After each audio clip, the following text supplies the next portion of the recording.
청취자 여러분 안녕하십니까. 수도권 투데이의 장원석입니다. 최근 아파트 값이 들썩이고 있습니다. 서울, 특히 강남권 집값이 뜨겁습니다. 최근 한 달 새 급격하게 올랐습니다.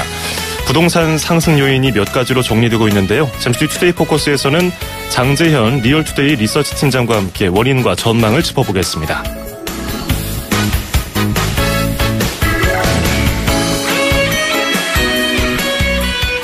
오늘 아침 앵커가 뽑은 수도권 뉴스입니다. 얼마 전에 의정부 경전철이 파산했죠. 저희 수도권 투데이에서도 다룬 바가 있는데요. 그런데 용인 경전철 신분당선도 경영난이 심각한 것으로 알려졌습니다. 용인 경전철은 해마다 수백억 원씩 적자가 쌓이고 있고요.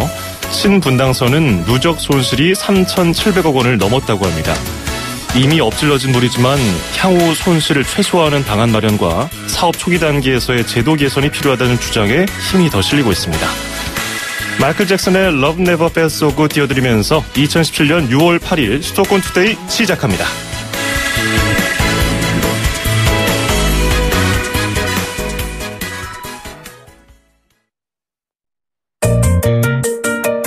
음악과 수도권 뉴스가 한방에 수도권 전문 방송 수도권 투데이.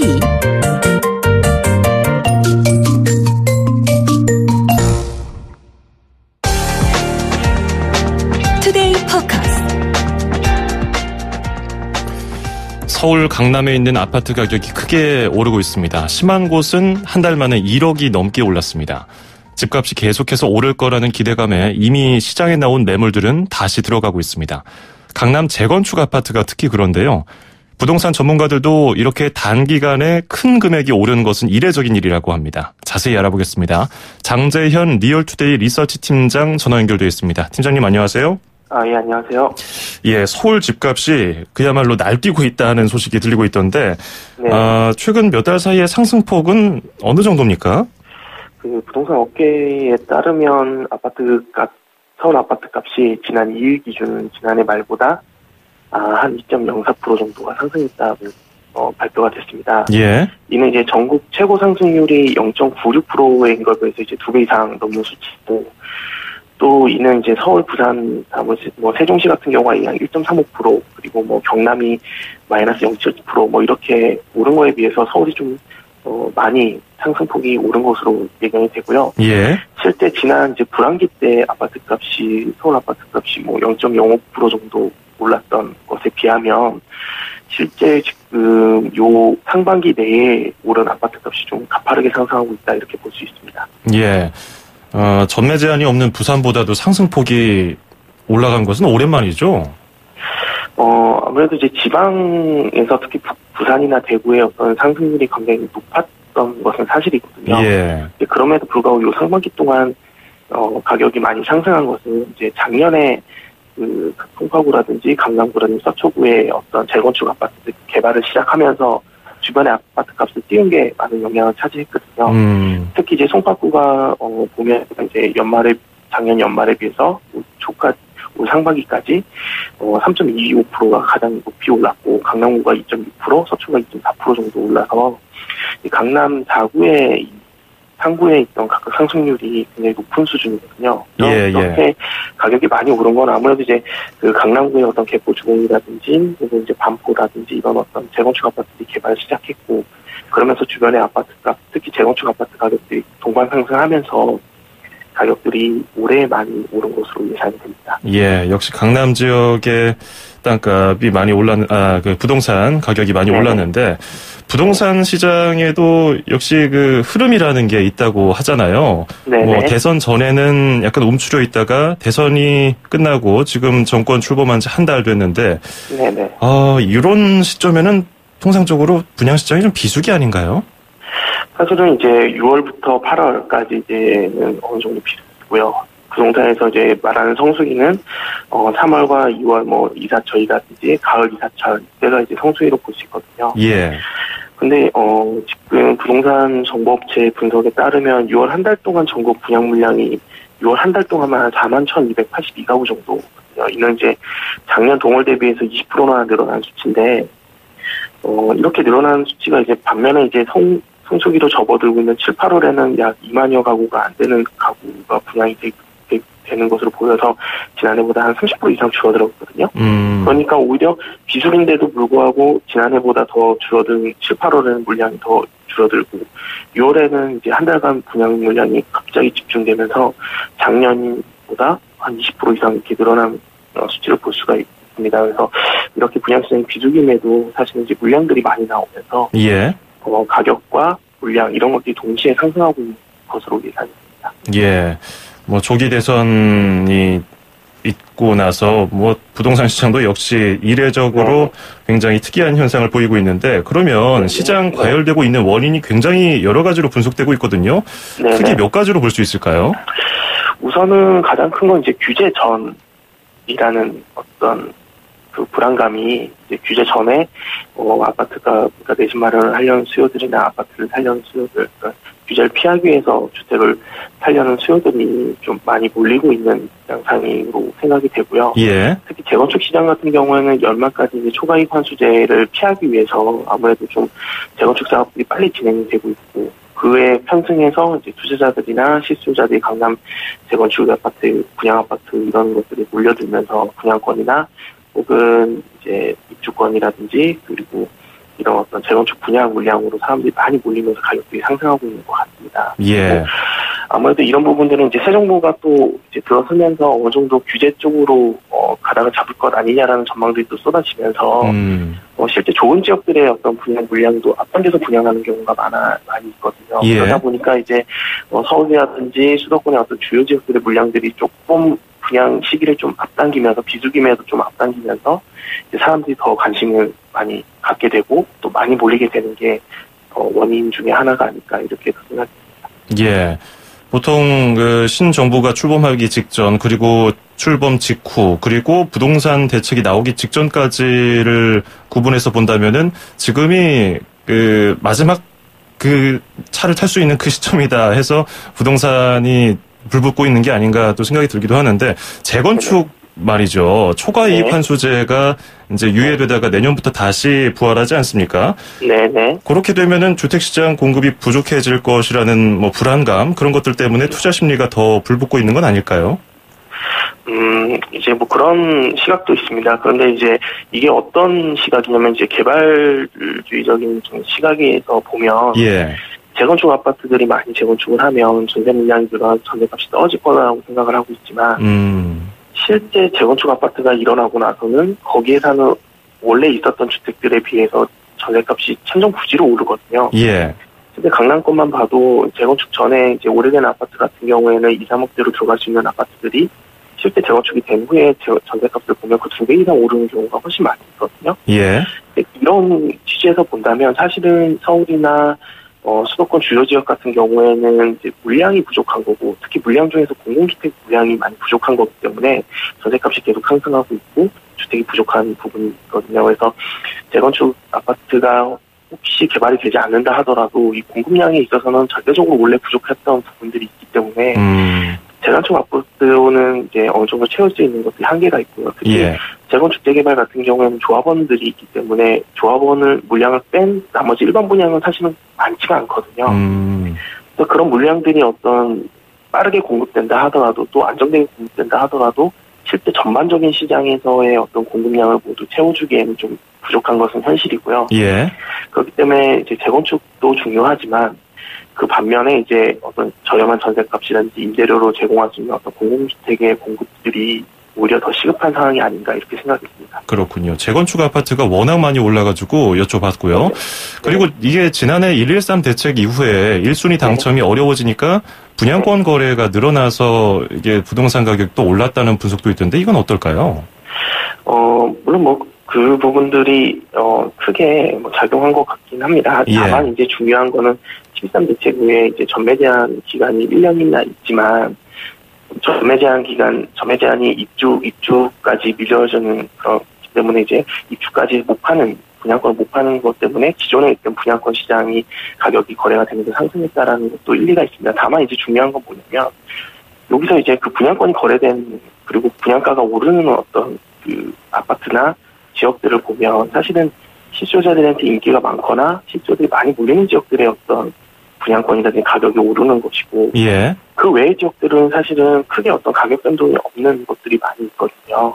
예. 네, 그런 것들을 보면 실상 이게 어떤 규제라기보다는 그 필요한 지역에 어떤 인기 있는 아파트들이 그동안 공급이 없었고 그러다 보니까 그런 것들이 어떻게 새롭게 공급되고 또 이제 지하철이라든지 교통 인프라나 생활 인프라가 개선되거나 혹은 어떤 그런 것들이 조성되면서 이제 사람들이 또 몰리게 되는 어떤 그런 문제가 있었고요. 예. 또 한 가지는 이제 서울 아파트 값이 많이 오르면서 주변의 어떤 신도시나 수도권의 어떤 주요 지역들로 또 이주해 당하는 현상들도 많이 있거든요. 예. 그런 부분들이 어떻게 합쳐지면서 규제까지 거기에 포함이 되면서 아무래도 이제 이런 것들이 복합적으로 작용을 해서 좀 어떤 이런 호가나 가격들이 오른 게 아닌가 이렇게 생각이 듭니다. 예. 자, 그리고 이런 부동산 과열에 있어서 뭐 베이비 부머 세대가 예전에는 뭐 여러 가지 목적으로 주택을 샀지만 요즘에는 주택을 매입해서, 왜냐하면 은행 이자가 워낙 낮으니까 주택을 사서 그걸 월세로 주고 젊은 층들이 그걸 월세에 산다. 이런 네. 분석도 있거든요. 그럼 실수요자들이 이 과열에 동참하고 있는 건지 아니면 투자자들이 동참하고 있는 건지 모르겠네요. 이게 뭔가 조금 우리나라의 어떤 부동산, 특히 아파트를 생각하는 인식들을 좀 볼 필요가 있는데요. 예. 실제 우리나라에서 아파트를 보는 시각은 이제 거주보다는 투자, 시세 차익에 있거든요. 예. 그렇기 때문에 실수요자나 투자자나 아파트에 대한 접근 방식이 모두 시세 차익이 있습니다. 그러다 보니까 이제 좋은 지역이나 미래 가치가 높은 물건으로 계속 몰리는 거고, 그런 지역에서만 전세값이 오르고 가격이 계속 오르고 대출을 더 받기 위해서 노력을 하고 있는 거거든요. 예. 그런 점들을 봤을 때는 이제 과열된 주된 원인이 실수요자냐 투자자이냐가 중요한 게 아니고 어떤 인식의 차이에서 오는 거고, 그 인식의 차이에서 오는 부분이 좀 높다 보니까 이 시세 차익을 누릴 수 있는 인기 지역에 또 많이 몰리는, 그러다 보니까 그쪽 지역만 가격이 올라가게 되는 현상이 생기고, 예. 그러다 보니까 이제 서울 아파트 같은 경우에는 불황기에도 크게 가락이 지난 2008년부터 2014년이라는 어떤 그런 불황기에도 크게 하락이 없었거든요. 반면에 상승기에는 또 가격 상승이 굉장히 높았던, 여기에 이제 재건축 재개발의 어떤 것들이 이루어지면서 가격 상승이 더 불을 붙이는 어떤 그런 현상들이 일어나면서 오히려 실수요자나 투자자들 모두가 몰렸기 때문에 이런 부분들이 이제 과열된 부분들이 좀 어떤 특정 지역에서만 계속 나타나고 있는 게 아닌가 이렇게 보여집니다. 예. 어쨌든 새로운 정부 들어서 하반기에는 부동산 대책이 어떻게든 나올 겁니다. 그래서 네. 그게 어떻게 나올 것이냐, 그리고 어떤 대책이 지금 부동산 시장에 뭐 심각한 양극화를 해소할 수 있을 것이냐 분분한데요. 주택담보대출 비율 LTV하고 총부채 상환 비율 DTI가 7월 말에 종료가 되고 이게 강화가 될 것이라는 말도 많고요. 또 네. 가계부채 줄이겠다는 정부 기조에 따라서 DSR도 등장했어요. 총부채 원리금 상환 비율 수준에 따라서 대출이 어려워질 것이다. 이거는 어떤 대책이 도움이 될 것이라고 보십니까? 이제 지금 그 새 정부의 어떤 정책 기조를 보면 이제 집값의 안정, 그다음에 전세값이나 월세 임대료의 안정, 그러니까 안정을 목적으로 두고 있거든요. 예. 이제 과거에 찾아보면 2003년 특이과열지구로 지정된 후에 종합부동산세라든지 양도소득세, 중과세라든지 재건축 초과 이익환수세 여러 가지의 어떤 부동산 정책들이 참여정부 당시에 30차례가 쏟아졌지만, 그랬죠. 그 임기 동안 아파트 값은 56%가 올랐거든요. 예. 특히 이제 그런 것들을 보면 사실은 어떤 규제가 아파트 값을 막을 수 있는 건 아닌 걸로 보여지고요. 다만 참여정부 당시에 어떤 가장 그 효과를 보였던 정책을 보면 이제 DTI 적용이었거든요. 예. 그러니까 결국은 이제 시장이 돈줄을 쥐면서 이제 그런 부분들이 사실은 이제 실수요자들뿐만 아니라 투자자들까지 어떤 돈줄을 옥죄기 때문에 수요층들이 많이 꺾였던 것들이 결국은 이제 집값을 좀 잡게 되는 어떤 그런 결과로 가져오게 됐는데, 예. 문제는 이제 이런 어떤 규제도 중요하지만 제일 중요한 건 일단은 앞서 말씀드린 것처럼 이제 공공주택의 보급률이 사실은 OECD에 비해서 굉장히 못 미치고 있는 상황이고, 그런 상황에서 이제 계속 투기과열지구나 투기 지역으로 지정한다 하더라도 주요 지역의 어떤 주택 공급이 부족한 이상 전세값은 오를 수밖에 없거든요. 예.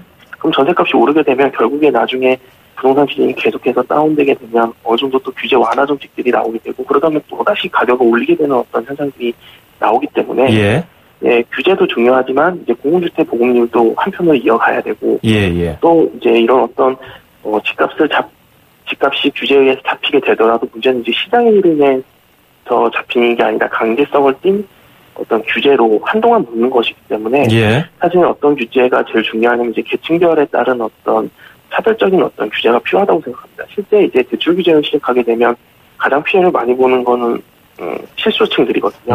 아무래도 이제 아파트를 사는 데 있어서 대출 비중이 가장 높았던 그런 어떤 실수요층이라든지 혹은 이제 대출의 어떤 비중을 봤을 때 주택을 사는 비중도 높았지만 사실은 어떤 생활에 필요한 어떤 자금을 위해서 주택담보대출 빌리는 사람도 많이 있었거든요. 예. 그 비중이 높기 때문에 그런 것들을 보면 사실은 단순하게 모두 똑같은 어떤 규제를 적용하게 되면 사실은 일면에는 또 피해를 보는 어떤 사람들이 생기게 되기 때문에 그런 부분들에 있어서는 어떤 계층별의 어떤 차별적인 어떤 대출 규제라든지 공유주택 보급이라든지 뭐 이런 것들이 함께 같이 진행하면서 집값을 좀 장기적으로 안정화 단계에 좀 접어들게 해야 되는 게 아닐까 생각합니다.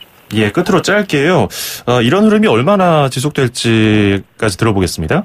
예, 그 참여정부 시절에 이제 DTI 규제 후에 주택시장이 급격됐던 부분들이 있거든요. 예. 결국 이제 대출 규제를 강하게 시행하면 시장에 돈줄이 막히기 때문에 결국에 수요층 이탈이 가져오면서 이제 가격이 어느 정도 조정이 되는 그런 효과를 보일 수 있고요. 여기에 이제 하반기에 70만 구가 되는 어떤 그 본격적인 입주 대란이 하반기부터 조금씩 늘어나면서 주택시장의 가격이 어느 정도 조정이 되지 않을까 이렇게 생각이 됩니다. 그래서 하반기부터는 어느 정도 규제와 또 어떤 공급이 같이 버무러지면서 어느 정도는 좀 가격이 좀 안정화를 찾지 않을까 이렇게 전망하고 있습니다. 예, 알겠습니다. 오늘 말씀 여기까지 듣죠. 고맙습니다. 네, 고맙습니다. 네, 지금까지 장재현 리얼투데이 리서치 팀장이었습니다.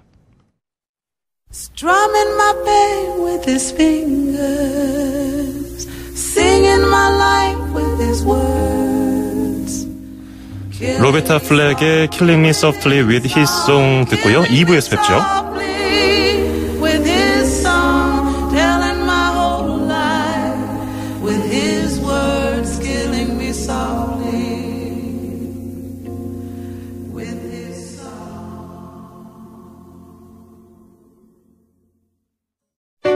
2,500만 수도권 청취자를 위한 모든 소식이 한자리에 YTN 뉴스 FM 수도권 투데이. FM 94.5MHz YTN 뉴스 FM 수도권 투데이 2부입니다. 광고 전해드리고요. 잠시 뒤 맛있는 여행 코너와 서울시 소식 이어갑니다. 맛있게 여행하고 즐겁게 먹어요. 이현주 웰빙 전문기자와 함께 떠나는 맛있는 여행. 네, 맛있는 여행 시간입니다. 식도락과 미식가 웰빙 전문기자 잘 먹는 기자 이현주 기자와 함께합니다. 안녕하세요. 안녕하세요. 네, 또 2주 잘 지내셨어요? 열심히 또 돌아다니다 왔습니다. 예, 이번에는 어디를 좀 다녀오셨습니까? 오늘은 오래된 산과 오래된 나무들이 깊은 뿌리를 내리고 있는 땅. 어딜 봐도 아름다운 실록이 펼쳐지는 푸른 땅 청송의 주황산 국립공원으로 떠나보겠습니다. 예, 경북이죠? 네, 경북 청송이에요. 주황산. 혹시 가보셨나요? 아, 못 가봤어요. 저 이렇게 안 가본 데가 많은지 몰라요. 제가 좀 많이 다녔네요. 예. 근데 산 하면은 뭐 젊을 때는 바다를 좋아하고 나이 들면 산으로 간다 이런 얘기가 있잖아요. 그렇죠. 그런 때가 오신 건가요? 저는 어릴 때부터 산을 좋아했습니다.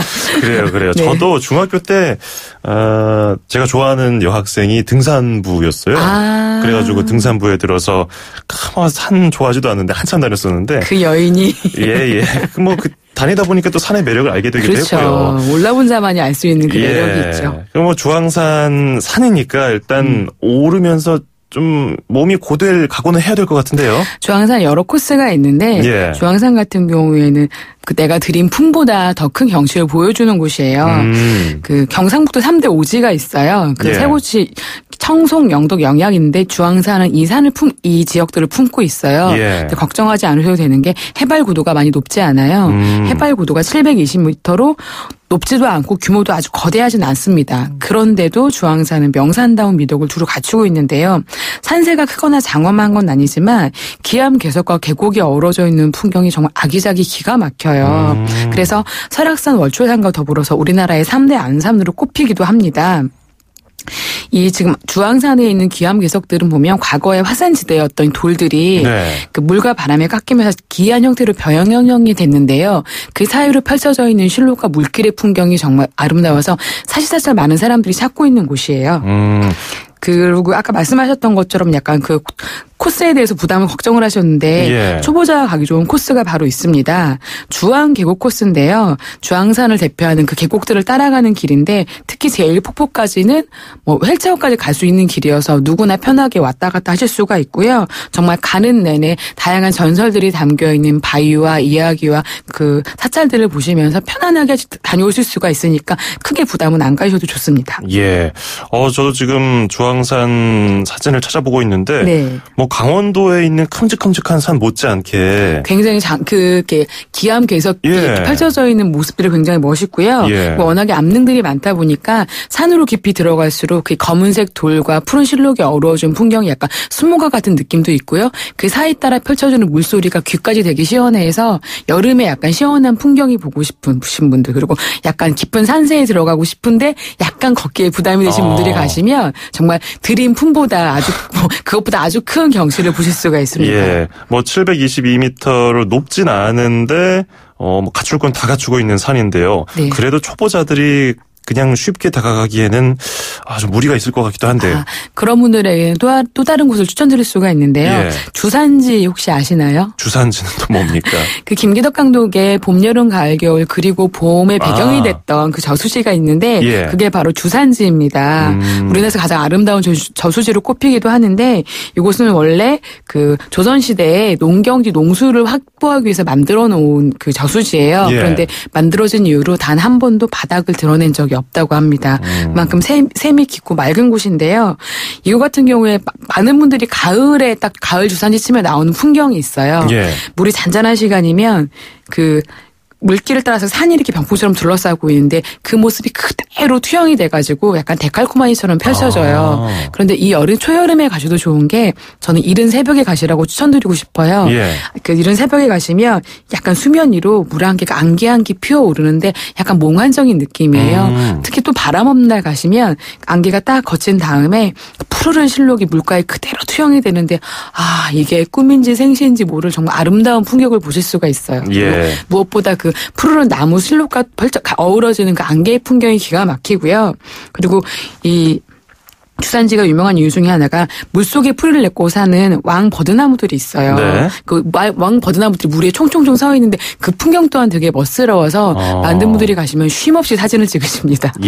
그러네요. 정말 무슨 데칼코마니라고 설명해 주셨는데 그 호수에 비친 산 그리고 하늘 그 사이에 그 물안개가 물안개도 있고 그다음에 거기에 이제 고목의 왕버드나무들도 있고요. 그리고 이 길은 정말 남녀노소 누구나 편안하게 다 가실 수 있는 길이에요. 다 평지가 이어져 있기 때문에 정말 산에 대한 부담감이 정말 싫으신 분들, 좀 부담스러우신 분들은 편안하게 다녀오실 수 있습니다. 역시 왕자 들어간 지역치고서 멋지지 않은 곳이 없는 것 같아요. 그렇네요.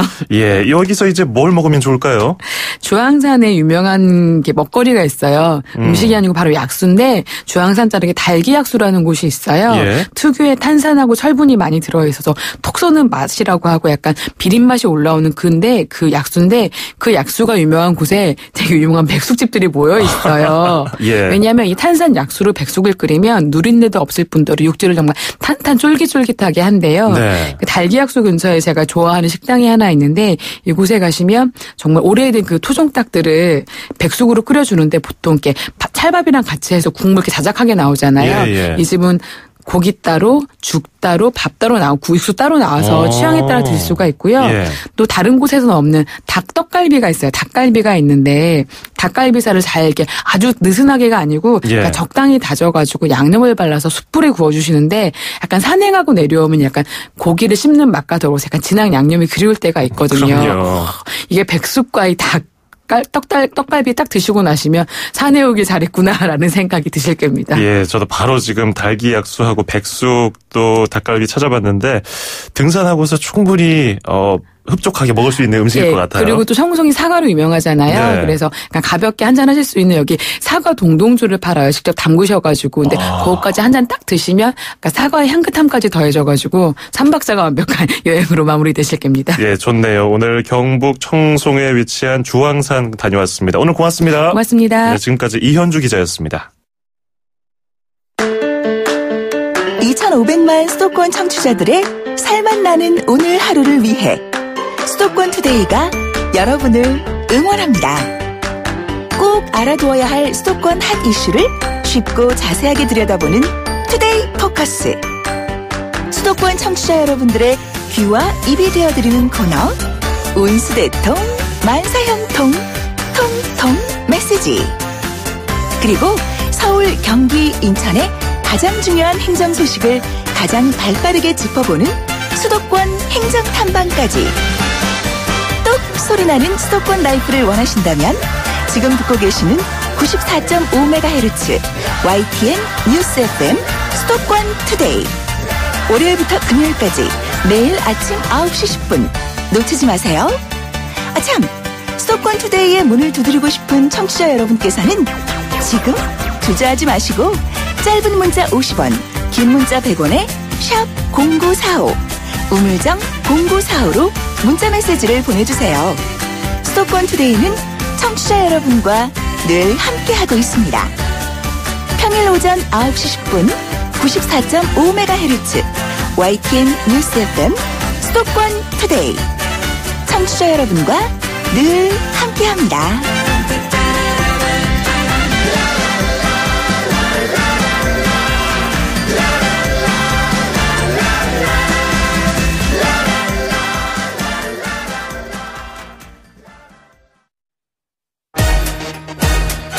출입처 기자들의 수첩을 살짝. 가장 빠른 수도권 소식을 전해드립니다. 여기는 출입처입니다. 출입처로 가보는 시간, 오늘은 서울시청으로 가보겠습니다. YTN 신웅진 기자 연결하겠습니다. 안녕하세요. 네, 서울시청에 나와 있습니다. 네, 지난 겨울 조류 인플루엔자 AI 때문에 석 달 넘게 폐쇄됐던 서울대공원 그리고 어린이대공원의 조류사가 또 문을 닫았다고요. 네, 그렇습니다. 이 정부가 AI 위기 경보를 심각 단계로 격상함에 따른 조치입니다. 이 서울대공원 조류사, 즉 이 새장 주변의 접근을 막는 띠가 설치됐고요. 예. 이 새상 밖 동물원 곳곳에 흩어져 있던 새들도 모두 안으로 옮겨졌습니다. 아직 AI 조짐은 없지만 이 선제적으로 차단하기 위해 출입 차량을 통제하고 또 차량 소독실을 24시간 운영하고 있습니다. 이 조류사 근무 직원들 간에는 상호 이동을 금지하고요. 또 동물사 소독을 매일 3회 이상 실시하도록 하고 있습니다. 또 AI 방역 상황실을 설치해서 24시간 비상 방역 체제에 돌입했습니다. 이곳에서는 천연기념물과 국제적 멸종 위기종을 비롯해서 91종, 1251마리가 살고 있는데요. 서울대공원은 지난 겨울에 AI로 황새등이 폐사하면서 지난해 12월 17일부터 석 달 넘게 문을 닫았습니다. 예, 서울특별시가 관할하고 있는 능동의 어린이대공원 조류사도 역시 문을 닫았군요. 네, 그렇습니다. 이 과천에 있는 서울동물원에 비하면 좀 아주 작죠. 예. 하지만 이 어린이대공원에는 이 조류 38종 185마리가 있습니다. 하지만 이것도 지난 겨울에 석 달 이상 폐쇄된 바 있는데요. 그렇기 때문에 혹시 모를 사태에 대비하기 위해서 조류사 관람을 중단한 것입니다. 예, 뭐 별탈 없이 잘 지나갔으면 좋겠습니다. 자, 그리고 서울시가 중구 회현동 일대를 재생하기로 했다는 소식이 있던데요. 이른바 남촌 재생 사업입니다. 근데 북촌은 많은 분들이 아실 텐데 남촌은 좀 생소해요. 예, 남촌은 회현동 일대를 말하는 겁니다. 예. 이 말씀하신 것처럼 이 한옥마을로 유명한 이 북촌 같은 경우는 20여 년간 각종 지원을 받아서 명성을 얻었는데요. 이 남촌은 남산, 명동, 남대문과 가까워서 잠재력이 있는데도 오랜 기간 동안 이 정책 지원 대상에서 소외됐기 때문에 특색 없는 지역이 됐다고 서울시는 진단하고 있습니다. 그래서 이 서울시가 남촌을 재생하는 사업에 158억 원을 투입해서 북촌이나 서촌 같은 명소를 만들기로 했습니다. 이 서울시는 내년까지 서울로 7017과 맞닿아 있는 회현동 일대 50만 제곱미터에 대한 도심 재생 사업을 추진하는데요. 이 서울시는 이 남촌 재생 사업을 예장자락 재생 사업, 그리고 남산 애니타운 사업, 남산 역사 탐방로 조성 사업과 연계한다는 방침입니다. 예, 또 어떤 모습으로 태어날지 기대가 됩니다. 자, 그리고 이번 주 토요일에 광나루 한강 드론공원에서 서울 드론 레이스 월드컵이라는 경기가 열린다고 하는데 한강에 드론 공원이라는 게 있었군요. 네, 이 광나루 한강공원 모형비행장 일대의 잔디밭 2,000제곱미터를 이 드론 공원으로 지정해서 운영하고 있습니다. 현재 바로 그곳에서 이번 주 토요일이죠. 오는 10일부터 이틀간 서울 드론 레이스 월드컵 대회가 열립니다. 예. 이 드론 레이싱은 지상에 게이트 같은 장애물을 만든 뒤에 얼마나 빠른 속도로 이 장애물을 통과하는지로 우승을 가리는 경기인데요. 이 순간 시속이 150km까지 나오기 때문에 굉장히 스피디한 경기입니다. 예. 이 한국모형항공협회가 주관하고요. 서울시에서는 후원하는데 이번 행사에는 국내에서 60명, 해외에서 18명의 선수가 참가를 합니다. 우수한 성적을 낸 개인과 단체에는 서울시장상을 수여하고요. 이 행사장을 방문하는 시민들은 무료로 드론 비행 체험을 할 수도 있습니다. 예, 평소에 드론에 대해서 좀 궁금한 점 있으셨던 분들은 토요일에 광나루 한강공원 다녀오시면 좋을 것 같네요. 오늘 여기까지 듣겠습니다. 고맙습니다. 네, 수고하세요. 네, 지금까지 YTN 신홍진 기자였습니다. The whispers in the morning. 네, 수도권 투데이 오늘 준비한 소식은 여기까지고요. 끝으로 셀린 디온의 The Power of Love 띄워드리면서 저는 인사드리겠습니다. 내일 아침 9시 10분에 뵙겠습니다. 장원석이었습니다. 고맙습니다. As I look in your